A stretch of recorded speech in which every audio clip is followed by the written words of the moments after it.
Hello everyone, welcome to study IQ. Study IQ के इस video में हम स्टैटिक जीके का एक इम्पॉर्टेंट टॉपिक देखेंगे और वो है स्पोर्ट्स स्टेडियम। तो भारत में बहुत सारे इम्पॉर्टेंट स्टेडियम हैं जहां पर नियमित रूप से मैचेस करवाए जाते हैं। तो इनमें से जो एग्ज़ाम ओरिएंटेड है हम वो कवर करेंगे इस वीडियो के अंदर। तो आइए शुरू करते हैं। सबसे पहले बात करते हैं मोटेरा स्टेडियम, जिसका अब ऑफिशियल नाम है सरदार वल्लभ भाई पटेल स्टेडियम। हाल ही में खबरों में रहा था क्योंकि नमस्ते ट्रंप, जो डोनाल्ड ट्रंप आए थे वो यहीं पर आए थे। नमस्ते ट्रंप जो इवेंट हुआ था वो यहीं पर हुआ था। सो मोटेरा स्टेडियम, सरदार वल्लभ भाई पटेल स्टेडियम जिसको कहते हैं, ये क्रिकेट स्टेडियम है। ठीक है, इसका इस्तेमाल सिर्फ क्रिकेट के लिए होता है और ये अहमदाबाद गुजरात में है। 2020 में ये भारत का सबसे बड़ा क्रिकेट स्टेडियम बन गया। ठीक है, ऐसा माना जाता है कि भारत का ही नहीं बल्कि पूरी दुनिया का ये सबसे बड़ा क्रिकेट स्टेडियम बन गया। इसका नाम है मोटेरा या सरदार वल्लभ भाई पटेल स्टेडियम, जो मोटेरा अहमदाबाद में है। अब बात करते हैं सवाई मानसिंह स्टेडियम, एसएमएस। जयपुर में ज़्यादातर चीज़ों का नाम सवाई मानसिंह जी के नाम पे रखा है। जैसे मेडिकल कॉलेज है, वो भी एसएमएस मेडिकल कॉलेज है। तो सवाई मानसिंह जो थे, राजा थे जयपुर के, तो सवाई मानसिंह द्वितीय के नाम पे इसका नाम रखा है सवाई मानसिंह स्टेडियम। तो ये है जयपुर, राजस्थान में। अब बात करते हैं कैप्टन रूप सिंह स्टेडियम। रूप सिंह कौन थे जिनके नाम पे स्टेडियम का नाम है? देखो, वैसे तो ये जब शुरू में बना था तो हॉकी स्टेडियम था, लेकिन बाद में इसको पूरी तरह से क्रिकेट स्टेडियम बना दिया गया था। आज की तारीख में ये क्रिकेट स्टेडियम है। ये ग्वालियर में है। और रूप सिंह जो थे ये एक बहुत महान भारत के हॉकी खिलाड़ी थे। इतना ही नहीं, 1932 और 1936 में जो ओलंपिक गेम्स में हमारी टीम ने गोल्ड मेडल जीते थे, उन दोनों टीमों में खेले थे रूप सिंह, और ये ध्यानचंद के छोटे भाई थे। तो रूप सिंह बहुत महान हॉकी प्लेयर थे, ध्यानचंद के छोटे भाई थे। इन्हीं के नाम पे इसका नाम कैप्टन रूप सिंह स्टेडियम रखा है। अब बात करते हैं वीसीए स्टेडियम, जिसका पूरा नाम है Vidarbha cricket association stadium. Vidarbha की टीम काफ़ी स्ट्रांग टीम है। रणजी ट्रॉफी भी कई बार जीती है इन्होंने विदर्भ ने। तो Vidarbha cricket association stadium Vidarbha की टीम का होम ग्राउंड है और यह नागपुर, महाराष्ट्र में है। तो आपको याद रखना है, नागपुर में है ये, महाराष्ट्र में वीसीए स्टेडियम, जिसको विदर्भ क्रिकेट एसोसिएशन स्टेडियम बोलते हैं। यहाँ पे रणजी ट्रॉफी, दलीप ट्रॉफी वगैरह के मैचेस खेले जाते हैं। ज़्यादातर डोमेस्टिक मैचेस खेले जाते हैं। अब बात करते हैं Barsapara cricket stadium. Barsapara cricket stadium Assam में गुवाहाटी में है और इसका ऑफिशियल नाम है doctor Bhupen Hazarika cricket stadium. Doctor Bhupen Hazarika एक असमीज लैंग्वेज के सिंगर थे। इन्हें भारत रत्न भी मिला था। भारत रत्न मिला था, भारत का सर्वोच्च नागरिक सम्मान। तो उनके नाम पे इस स्टेडियम का नाम रखा है। यहाँ पे डोमेस्टिक, इंटरनेशनल दोनों तरह के मैचेस होते हैं। लगभग 40,000 से ज़्यादा लोग यहाँ पे बैठ सकते हैं। काफ़ी आधुनिक स्टेडियम है, नया स्टेडियम है, बरसापारा क्रिकेट स्टेडियम या doctor Bhupen Hazarika cricket stadium. अब बात करते हैं इंदिरा गांधी एथलेटिक स्टेडियम।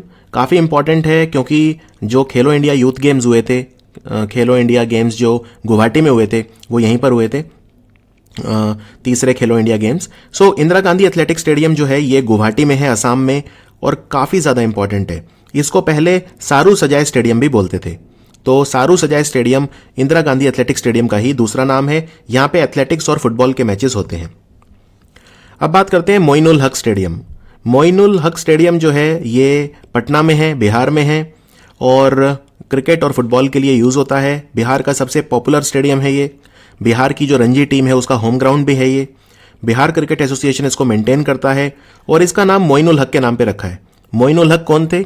मोइनुल हक एक बहुत महान भारतीय टीम के कोच थे जिन्होंने काफ़ी कंट्रीब्यूट किया भारत में, ना सिर्फ खेलों में बल्कि शिक्षा के क्षेत्र में भी। और भारत में जो ओलंपिक मूवमेंट हुआ था उसको मजबूती दी मोइनुल हक ने। तो उनके नाम पे इसका नाम मोइनुल हक स्टेडियम है। यह है पटना, बिहार में। फिर बिहार में ही पटना में कंकड़ बाग स्टेडियम, जिसको पाटलिपुत्र स्टेडियम बोलते हैं। एक्चुअली ये एक स्पोर्ट्स कॉम्प्लेक्स है पूरा, जिसको पाटलिपुत्र स्पोर्ट्स कॉम्प्लेक्स बोलते हैं। तो यहाँ पे बहुत सारे इंडोर, आउटडोर, हर तरह के स्टेडियम है। आउटडोर मतलब होता है जो ओपन होता है, ठीक है। इंडोर होता है जो ऊपर से बंद होता है। तो इंडोर स्टेडियम जो होता है और आउटडोर दोनों हैं यहाँ पे पाटलिपुत्र स्पोर्ट्स कॉम्प्लेक्स में। ये है कंकड़ बाग, पटना, बिहार में। अब बात करते हैं सत्येंद्र मोहन देव स्टेडियम। सत्येंद्र मोहन देव कौन थे? तो एक नेता थे जिनका नाम है संतोष मोहन देव। ये यूनियन मिनिस्टर भी थे मनमोहन सिंह सरकार में हैवी इंडस्ट्रीज के मंत्री थे ये। इनके फादर थे सत्येंद्र मोहन देव। तो जो संतोष मोहन देव हैं, इन्होंने अपने फादर के नाम पे, उनके जो फादर है उनके नाम पे स्टेडियम का नाम है। ये असम सिलचर में है। ठीक है, असम सिलचर में है ये। तो ये फुटबॉल और क्रिकेट के लिए यूज होता है। अब बात करते हैं नूरुल अमीन स्टेडियम। नूरुल अमीन कौन थे? नूरुल अमीन जो हैं ये एक जाने माने स्पोर्ट्स ऑर्गेनाइजर थे असम के। तो ये असम के नगांव में है। असम के नगांव में है नूरुल अमीन स्टेडियम। ये फुटबॉल और क्रिकेट के लिए यूज होता है। अब बात करते हैं Shaheed Veer Narayan Singh international cricket stadium. Shaheed Veer Narayan Singh कौन थे? ये, इनका पूरा नाम था वीर नारायण सिंह बिंजवार। ये एक जमींदार थे, लैंडलॉर्ड थे, सोनाखन छत्तीसगढ़ के। 1857 की जंग में इन्होंने अंग्रेजों के खिलाफ एक फौज बनाई थी और लड़ाई भी लड़ी। वो बात अलग है कि अंग्रेजों के पास शक्ति ज़्यादा थी तो ये हार गए, लेकिन छत्तीसगढ़, उस वक्त तो छत्तीसगढ़ नहीं था, लेकिन छत्तीसगढ़ का, आज जिसे छत्तीसगढ़ कहते हैं, उस इलाके में 1857 की जंग में काफ़ी चेतना इनकी वजह से आई थी। तो ये स्टेडियम जो है नया रायपुर में है, छत्तीसगढ़ में। तो ये बहुत इंपॉर्टेंट है, काफ़ी बड़ा स्टेडियम है, 65,000 लोग बैठ सकते हैं। क्रिकेट के मैच यहाँ पे होते हैं। Shaheed Veer Narayan Singh international cricket stadium. अब बात करते हैं फिरोज शाह कोटला, जिसका अब नाम हो गया है अरुण जेटली स्टेडियम। तो ये जो है, इसको फिरोज शाह कोटला बोलते हैं क्योंकि ये कोटला का जो किला है, फोर्ट उसके पास है। तो फिरोज शाह कोटला ग्राउंड अरुण जेटली स्टेडियम बोलते हैं। बहादुर शाह जफर मार्ग पे है ये, दिल्ली में। और ये बहुत पुराना है, 1883 में बना था। ईडन गार्डन के बाद ऐसा माना जाता है कि ये भारत का दूसरा सबसे पुराना स्टेडियम है। भारत का सबसे पुराना स्टेडियम है ईडन गार्डन, ये भी याद रखिए। तो यहाँ पे जो दिल्ली क्रिकेट एसोसिएशन है, उन्होंने जो 4 स्टैंड्स हैं, ठीक है, चारों दिशाओं में 4 स्टैंड्स होते हैं, तो उनका नाम यहाँ पे इन्होंने बिशन सिंह बेदी, मोहिंदर अमरनाथ, गौतम गंभीर और विराट कोहली के नाम पे रखा है। ठीक है, बिशन सिंह बेदी, मोहिंदर अमरनाथ, गौतम गंभीर और विराट कोहली, इनके नाम पे यहाँ पे स्टैंड्स के नाम रखे गए हैं स्टेडियम में। 4 स्टैंड्स जो हैं, और स्टेडियम का नाम अरुण जेटली के नाम पे रखा गया है। अब बात करते हैं केडी सिंह बाबू स्टेडियम। ये केडी सिंह कौन थे? देखो, केडी सिंह जो है भारत के सबसे महान हॉकी खिलाड़ी में से एक थे। इनफैक्ट कुछ लोग तो ये मानते हैं कि ये ध्यानचंद से भी ज़्यादा अच्छे खिलाड़ी थे कुछ समय के लिए, क्योंकि ये ध्यानचंद से ज़्यादा गोल मारा करते थे। ठीक है ना। 1948 में जो हमने गोल्ड मेडल जीता 1948 के ओलंपिक्स में, उसमें ये हमारे वाइस कैप्टन थे टीम के, केडी सिंह। इनका पूरा नाम था कन्वर दिग्विजय सिंह, कन्वर दिग्विजय सिंह। और 1952 की जो टीम थी जिसमें फिर से हमने गोल्ड मेडल जीता था, उसमें ये कप्तान थे, कैप्टन थे, केडी सिंह। तो केडी सिंह स्टेडियम जो है ये मल्टीपर्पज़ स्टेडियम है। मल्टीपर्पज़ मतलब कई सारे अलग अलग खेल यहाँ पे होते हैं। ठीक है ना। और ये 1957 में बना था, हजरतगंज लखनऊ में है, हजरतगंज लखनऊ में। अब बात करते हैं बरकतुल्ला खान स्टेडियम। बरकतुल्ला खान जो थे राजस्थान के मुख्यमंत्री थे 1971 9 जुलाई से 11 अक्टूबर 1973 तक। लेकिन फिर इनकी died in office, died in office का मतलब यह है जब ये मुख्यमंत्री थे तो मुख्यमंत्री रहते रहते इनकी मृत्यु हो गई थी। ठीक है ना। तो बरकतुल्ला खान स्टेडियम जोधपुर में है और यह क्रिकेट के लिए नियमित रूप से इस्तेमाल होता है। अब बात करते हैं वानखेड़े स्टेडियम। वानखेड़े स्टेडियम जो है ये बीसीसीआई का हेडक्वार्टर है। यह बहुत इंपॉर्टेंट क्वेश्चन हो सकता है कि BCCI, board of control for cricket in India का हेडक्वार्टर कहाँ है? वानखेड़े स्टेडियम। और कौन भूल सकता है वानखेड़े स्टेडियम में जब महेंद्र सिंह धोनी ने वो छक्का लगा के जो श्रीलंका के खिलाफ 2011 का क्रिकेट वर्ल्ड कप हमें जितवाया था, तो वो भी वानखेड़े स्टेडियम में मैच हुआ था। यानी कि 2011 क्रिकेट वर्ल्ड कप का फाइनल कहाँ हुआ था? वो वानखेड़े में हुआ था। तो ये मुंबई में है वानखेड़े स्टेडियम और बहुत ज़्यादा इंपॉर्टेंट है। इसका नाम वानखेड़े स्टेडियम क्यों रखा है? क्योंकि मुंबई क्रिकेट एसोसिएशन के पूर्व प्रेसिडेंट थे जिनका नाम था शेषराव वानखेड़े। और शेषराव वानखेड़े जो है उन्होंने क्रिकेट के प्रचार और प्रसार के लिए काफ़ी काम किया, तो इसलिए इसका नाम है वानखेड़े स्टेडियम। आगे बढ़ते हैं। कुछ स्टेडियम ऐसे हैं जो बहुत ही संक्षिप्त में आपको बस नाम याद रखने हैं, जिनमें कुछ अलग से बहुत ज़्यादा कुछ विशेष नहीं है। जैसे मोती बाग स्टेडियम, ये छोटा सा स्टेडियम है वडोदरा गुजरात में। मोती बाग स्टेडियम, जो बड़ौदा की टीम वगैरह है वो यहाँ पे होम ग्राउंड की तरह इस्तेमाल करती हैं इसे। फिर है ब्राबॉन स्टेडियम।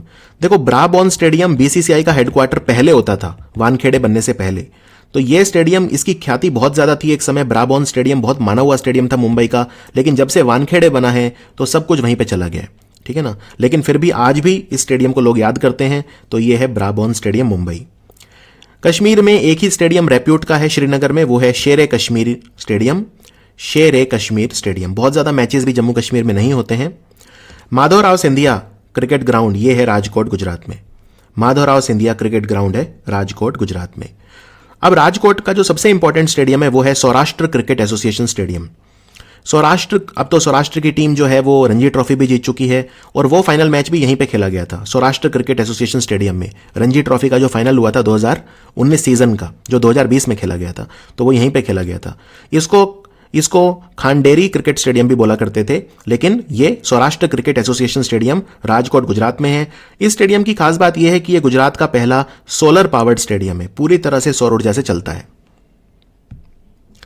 अब बात करते हैं जवाहरलाल नेहरू स्टेडियम। देखो, भारत में बहुत सारे स्टेडियम है जिनका नाम है जवाहरलाल नेहरू स्टेडियम, लेकिन अगर आपसे सिंपल क्वेश्चन आए कि जवाहरलाल नेहरू स्टेडियम कहां पे है, तो कभी भी क्लैशिंग आंसर नहीं होंगे। यानी ऐसा नहीं होगा कि आपको आंसर एक से ज्यादा वाले ठीक दे दिए, ठीक है ना। तो जवाहरलाल नेहरू नाम से ही स्टेडियम बहुत सारी जगह पे है, वो मैं बताऊंगा। पहले जो मुख्य स्टेडियम है वो है नई दिल्ली में। तो जवाहरलाल नेहरू स्टेडियम नई दिल्ली वाला जो है ये सबसे बड़ा है इनमें, और ये फुटबॉल और एथलेटिक्स के लिए इस्तेमाल होता है। जब ये बना था तो ये एशियाई खेलों के लिए बना था मेनली, कि जो एशियन गेम्स है वो यहाँ पे करवाए जाएं, और ये स्पोर्ट्स अथॉरिटी ऑफ इंडिया का हेडक्वार्टर भी है, ठीक है। तो पूरा एक स्पोर्ट्स कॉम्प्लेक्स बना हुआ है जिसे बोलते हैं जवाहरलाल नेहरू स्पोर्ट्स कॉम्प्लेक्स। ये स्पोर्ट्स अथॉरिटी ऑफ इंडिया का हेडक्वार्टर है। तो ये 1982 के जो एशियन गेम्स हुए थे वहां, वो भी यहां पर हुए थे। इसका नाम जवाहरलाल नेहरू जी के नाम पे रखा है, जो भारत के पहले प्रधानमंत्री थे। तो ये है जवाहरलाल नेहरू स्टेडियम दिल्ली। लेकिन आपको बता दूं, भारत में ये सारे स्टेडियम इनका नाम जवाहरलाल नेहरू के नाम पे रखा है। फॉर एग्जाम्पल, एक नेहरू स्टेडियम पुणे में भी है, उतना इंपॉर्टेंट नहीं है ये नेहरू स्टेडियम पुणे वाला, उतना बड़ा नहीं है, उतने मैचेस यहां पे नहीं होते अंतर्राष्ट्रीय स्तर के, लेकिन फिर भी काफी इंपॉर्टेंट है। फिर जवाहरलाल नेहरू स्टेडियम है चेन्नई में। ये चेन्नईन फुटबॉल क्लब का होम ग्राउंड है, जो कि इंडियन सुपर लीग में फुटबॉल क्लब है, चेन्नईन फुटबॉल क्लब। तो चेन्नई वाला भी पूछते हैं कि जवाहरलाल नेहरू स्टेडियम चेन्नई में है। फिर एक जवाहरलाल नेहरू स्टेडियम है कोची केरला में, जो कि केरला ब्लास्टर्स फुटबॉल क्लब का होम ग्राउंड है। इतना ही नहीं, केरला क्रिकेट टीम का होम ग्राउंड भी यही है। काफी बड़ा स्टेडियम है जवाहरलाल नेहरू स्टेडियम कोची। एक जवाहरलाल नेहरू स्टेडियम इंदौर में भी है, और यहां पे एक बुत बना हुआ है सीके नायडू का। सीके नायडू भारतीय टेस्ट के पहले कैप्टन थे। टेस्ट क्रिकेट की जब शुरुआत हुई तो उसके पहले कप्तान थे भारत के सीके नायडू। उनकी मूर्ति यहां पे लगी हुई है क्योंकि सीके नायडू इंदौर से थे। तो नेहरू स्टेडियम जो है इंदौर में है। अब तो खैर ये इस्तेमाल नहीं होता क्योंकि होलकर स्टेडियम या जो दूसरे स्टेडियम है वो यूज होते हैं, लेकिन ये आप याद रख सकते हैं। एक नेहरू स्टेडियम गुवाहाटी में है, ये काफी इंपॉर्टेंट है क्योंकि काफी एक्टिव है ये स्टेडियम, काफी आज भी यूज होता है, एथलेटिक्स के लिए यूज होता है और बाकी खेलों के लिए यूज होता है। तो नेहरू स्टेडियम गुवाहाटी में भी है। और गोवा में एक स्टेडियम है फटोरडा स्टेडियम। एग्जाम में वैसे फटोरडा स्टेडियम ही आता है, लेकिन ऑफिशियली इसका नाम भी जवाहरलाल नेहरू स्टेडियम है और ये गोवा के मारगांव में है। तो बस आपको फटोरडा के नाम से याद रखिए, फटोरडा स्टेडियम मारगांव गोवा में है और इसका नाम जवाहरलाल नेहरू जी के नाम पे रखा हुआ है। तो आप देख सकते हैं कि भारत में कितने सारे स्टेडियम है जिनका नाम जवाहरलाल नेहरू जी के नाम पे है। अब हम बात करते हैं Rajiv Gandhi international cricket stadium. Rajiv Gandhi, आपने हवाई अड्डा भी सुना होगा जो हैदराबाद में है, तो ये भी क्रिकेट स्टेडियम भी हैदराबाद में। ये मुख्य क्रिकेट स्टेडियम है, इसको उप्पल स्टेडियम भी बोलते हैं क्योंकि उप्पल एक जगह का नाम है हैदराबाद में जहां पे ये है। ये हैदराबाद क्रिकेट एसोसिएशन का होम ग्राउंड भी है। यहां पे एक स्टैंड है जो वीवीएस लक्ष्मण के नाम पे रखा हुआ है। और 2017 का आईपीएल का फाइनल और 2019 का आईपीएल का फाइनल यहीं पे खेला गया था। काफी नियमित रूप से मैचेस होते हैं यहां पे Rajiv Gandhi international cricket stadium Hyderabad. आगे बढ़ते हैं एम चिन्नास्वामी स्टेडियम। देखो, एम चिन्नास्वामी स्टेडियम बहुत नियमित रूप से मैचेस होते हैं यहाँ पे, चाहे वो टेस्ट हो, चाहे वनडे हो, चाहे T20 हो। तो बेंगलोर में है ये, कर्नाटका में। और ये रॉयल चैलेंजर्स बेंगलोर, जो कि आईपीएल की टीम है, RCB Bangalore, royal Challengers Bangalore, उसका होम ग्राउंड है, ठीक है। और इसका नाम हमने मिस्टर मंगलम चिन्नास्वामी के नाम पे रखा हुआ है, जिन्होंने इस स्टेडियम को बनाने के लिए जमीन दान दी थी, ठीक है। और ये कर्नाटका स्टेट क्रिकेट एसोसिएशन के बोर्ड मेंबर भी रहे थे और बीसीसीआई के प्रेसिडेंट भी थे, एम चिन्नास्वामी। तो एम चिन्नास्वामी स्टेडियम जो है बेंगलोर में है। इसके अलावा कुछ और स्टेडियम बताता हूं जो बहुत ही संक्षिप्त में आपको पढ़ने हैं। जैसे एक एकाना क्रिकेट स्टेडियम है लखनऊ में, अब इसका नाम अटल बिहारी वाजपेयी जी के नाम पे रखा गया है। तो अब इस स्टेडियम का पूरा नाम हो गया है भारत रत्न श्री अटल बिहारी वाजपेयी एकाना क्रिकेट स्टेडियम। इसको एकाना इसलिए बोलते थे क्योंकि एकाना एक कंपनी है जिन्होंने एकाना स्पोर्ट्स कॉम्प्लेक्स बनाया था। तो अटल बिहारी वाजपेयी एकाना क्रिकेट स्टेडियम। फिर है इंदिरा प्रियदर्शिनी स्टेडियम। इंदिरा प्रियदर्शिनी स्टेडियम जो है ये विशाखापट्टनम में है, आंध्र प्रदेश में। ये भी मुख्यतः क्रिकेट के लिए इस्तेमाल होता है। फिर सबसे इंपॉर्टेंट स्टेडियम जो है आंध्र प्रदेश का वो है ACA VDCA स्टेडियम। ये सबसे बड़ा और सबसे इंपॉर्टेंट है, ठीक है। बहुत सारे मैचेस यहां पे होते हैं। ACA VDCA क्रिकेट स्टेडियम, अब इसका नाम हो गया है YSR यानी YS Rajashekhar Reddy, YSR ACA VDCA stadium. तो ये मल्टीपर्पज स्टेडियम है विशाखापट्टनम आंध्र में। फिर एक है कीनन स्टेडियम। कीनन स्टेडियम जो है जमशेदपुर में है। इसका नाम कीनन स्टेडियम रखा है एक व्यक्ति के नाम पे जिनका नाम था जॉन लॉरेंस कीनन। ये टाटा स्टील कंपनी के जनरल मैनेजर थे। आप जानते हैं जमशेदपुर में टाटा प्लांट है, टिस्को है, तो ये बहुत इंपॉर्टेंट शहर है टाटा नगर। इसका नाम ही जमशेदजी टाटा के नाम पे जमशेदपुर रखा था। तो ये काफी इंपॉर्टेंट स्टेडियम है कीनन स्टेडियम जमशेदपुर में। अब बात करते हैं होलकर स्टेडियम। इस पे नियमित रूप से मैचेस होते हैं। होलकर स्टेडियम में इंदौर में है। तो होलकर वंश था, होलकर डायनेस्टी थी, मराठास थे जिन्होंने राज किया काफी ज्यादा इंदौर के ऊपर। तो पहले इसको महारानी उषा राजे ट्रस्ट क्रिकेट ग्राउंड बोलते थे, लेकिन अब इसे बोलते हैं होलकर क्रिकेट स्टेडियम। तो इंदौर में ज्यादातर चीजें होलकर के नाम पे ही हैं, जैसे वहां का जो हवाई अड्डा है उसका नाम भी देवी अहिल्याबाई होलकर हवाई अड्डा है। तो होलकर क्रिकेट स्टेडियम जो है वो इंदौर में है। फिर कुछ छोटे स्टेडियम हैं जो उतने डिटेल में आपको नहीं जाना है, जैसे फरीदाबाद में है हरियाणा में नाहर सिंह स्टेडियम। नाहर सिंह जो थे 1857 की जंग में लड़े थे, एक राजा थे बल्लमगढ़ के, जो फरीदाबाद के बिल्कुल पास है। बल्लमगढ़ वहां के राजा हुआ करते थे, प्रिंसली स्टेट के राजा थे नाहर सिंह। अंग्रेजों के खिलाफ इन्होंने आवाज उठाई, तो इनके नाम पे स्टेडियम का नाम है नाहर सिंह स्टेडियम। इसको मयूर स्टेडियम बोलते थे पहले, यह है फरीदाबाद में, यह क्रिकेट स्टेडियम है। फिर एक रिलायंस स्टेडियम है वडोदरा में, रिलायंस स्टेडियम वडोदरा गुजरात में। MCA स्टेडियम बहुत इंपॉर्टेंट है, महाराष्ट्र क्रिकेट एसोसिएशन स्टेडियम, इसको MCA स्टेडियम के नाम से ही सब बुलाते हैं। MCA स्टेडियम पुणे में है। फिर लाल बहादुर शास्त्री स्टेडियम, इसको पहले फतेह मैदान बोलते थे, फतेह मैदान। ये फुटबॉल और क्रिकेट का स्टेडियम हैदराबाद में है, लाल बहादुर शास्त्री स्टेडियम। लाल बहादुर शास्त्री आप जानते हैं भारत के दूसरे प्रधानमंत्री थे। फिर राजीव गांधी क्रिकेट स्टेडियम, एक तो मैंने आपको बताया था हैदराबाद में है, राइट, और एक देहरादून में भी है इस नाम से। इनफैक्ट उत्तराखंड में एक ही स्टेडियम बड़ा है फेमस, जहां पे वास्तव में मैचेस होते हैं, वो यही है, Rajiv Gandhi international cricket stadium Dehradun. फिर एक IS बिंद्रा स्टेडियम है मोहाली में। IS बिंद्रा जो है इन्होंने भी काफी अपना योगदान दिया। ये BCCI के काफी इंपॉर्टेंट पोजीशंस पे रहे और स्पोर्ट्स ऑर्गेनाइजर थे, बहुत फेमस। तो जिसे हम बोलते हैं मोहाली ग्राउंड, जहां पे ज्यादातर मैचेस पंजाब में कहां होते हैं, मोहाली स्टेडियम में होते हैं। पंजाब में 99 या 100% मैच एक ही जगह पे होते हैं और वो है मोहाली क्रिकेट ग्राउंड। तो वो यही है, Punjab cricket association IS Bindra stadium, ठीक है, इसको मोहाली ग्राउंड ही बोलते हैं। फिर जम्मू में एक है मौलाना आजाद स्टेडियम, छोटा स्टेडियम है, उतना इंपॉर्टेंट नहीं है मौलाना आजाद स्टेडियम जम्मू, बस आप नाम याद रख सकते हैं। झारखंड में जो सबसे इंपॉर्टेंट है वो है JSCA इंटरनेशनल स्टेडियम, जो कि रांची में है। JSCA इंटरनेशनल स्टेडियम, और महेंद्र सिंह धोनी का नाम यहां से जुड़ा हुआ है, तो काफी इंपॉर्टेंट हो सकता है। इंदिरा गांधी स्टेडियम, इंदिरा गांधी स्टेडियम विजयवाड़ा में है, ठीक है। इंदिरा गांधी स्टेडियम जो है, एक मैंने आपको इंदिरा प्रियदर्शिनी बताया था, वो अलग है, और इंदिरा गांधी अलग है। इंदिरा गांधी स्टेडियम विजयवाड़ा आंध्र प्रदेश में है। एक अब गांधी स्टेडियम दो हैं, एक तो है गांधी स्टेडियम जलंधर में, जिसको बिशन सिंह बेदी स्टेडियम भी बोलते हैं। बिशन सिंह बेदी बहुत ही महान स्पिन बॉलर थे भारत के। और एक है गांधी स्पोर्ट्स कॉम्प्लेक्स, जो कि अमृतसर में है, ठीक है। तो Gandhi sports complex ground Amritsar में है, और एक गांधी स्टेडियम जो है वो जलंधर में है। अब बात करते हैं यूपी का सबसे इंपॉर्टेंट स्टेडियम कानपुर में है, ग्रीन पार्क बोलते हैं इसे। ग्रीन पार्क क्यों बोलते हैं? क्योंकि एक महिला थी, अंग्रेजों का जब भारत पे राज था, तो एक ब्रिटिश लेडी थी जिसका नाम था मैडम ग्रीन। वो यहाँ पे घुड़सवारी के लिए आया करती थी, तो उन्हीं के नाम पे इसका नाम ग्रीन पार्क है। मैडम ग्रीन यहाँ पे आया करती थी। इनफैक्ट भारत का जो 500वां टेस्ट मैच भारत ने खेला था अपना, वो यहीं पे खेला था। ग्रीन पार्क में बहुत ही नियमित रूप से मैचेस होते हैं, काफी बड़ा स्टेडियम है। और इस स्टेडियम को वुलमर स्टफ भी बोलते हैं, क्योंकि बॉब वुलमर जो महान कोच थे, अब तो दिवंगत हैं, नहीं रहे, लेकिन बॉब वुलमर का जन्म हुआ था मैक रॉबर्ट हॉस्पिटल में, जो कि इस स्टेडियम के बिल्कुल सामने एक हॉस्पिटल है जिसको बोलते हैं मैक रॉबर्ट हॉस्पिटल। वहां पे जन्म हुआ था बॉब वुलमर का, तो इसे वुलमर स्टफ भी बोलते हैं। अब बात करते हैं एक बहुत खूबसूरत क्रिकेट स्टेडियम जहां मैं पर्सनली गया हूं और बहुत ही खूबसूरत है, यह है HPCA स्टेडियम। इसको Himachal Pradesh cricket association stadium बोलते हैं। HPCA के नाम से ही फेमस है, लेकिन धर्मशाला में है, काफी ऊंचाई पे है। और सबसे ज्यादा ऊंचाई पे जो स्टेडियम है, क्रिकेट स्टेडियम, वो ये है। मैं क्रिकेट ग्राउंड की बात नहीं कर रहा। देखो, क्रिकेट ग्राउंड और स्टेडियम में क्या फर्क होता है? ग्राउंड तो कोई भी हो सकता है, ग्राउंड मतलब मैदान, लेकिन स्टेडियम एक काफी एक जिसे बोलते हैं एक ऑफिशियल चीज होती है स्टेडियम, ठीक है, एक ऑर्गेनाइज चीज, संगठित चीज होती है जहां पे मैचेस का आयोजन होता है और पब्लिक के बैठने के लिए जगह होती है, कॉम्प्लेक्स होता है, हॉस्टल होता है, ट्रेनिंग फैसिलिटी होती है, खिलाड़ियों के रुकने के लिए जगह होती है, कोचेज के लिए जगह होती है, मीडिया के लिए जगह होती है। तो काफी बड़ी एंटिटी होती है स्टेडियम। मैदान तो बनाया जा सकता है, स्टेडियम बनाना आसान नहीं है, क्योंकि अब देखें जितने भी स्टेडियम बने, इनको बनने में जो खर्चा आया है, कम से कम 400-500 करोड़ रुपए खर्चा आता है एक स्टेडियम को बनाने में। तो ये सबसे ऊंचाई पे जो क्रिकेट स्टेडियम है भारत में वो है धर्मशाला में HPCA stadium. DY Patil stadium, जो कि डीवाई पाटिल स्पोर्ट्स कॉम्प्लेक्स का हिस्सा है मुंबई में, यहां भी काफी नियमित रूप से मैचेस होते हैं। इसे नेरुल स्टेडियम भी बोलते हैं क्योंकि नेरुल नाम की जगह पे है।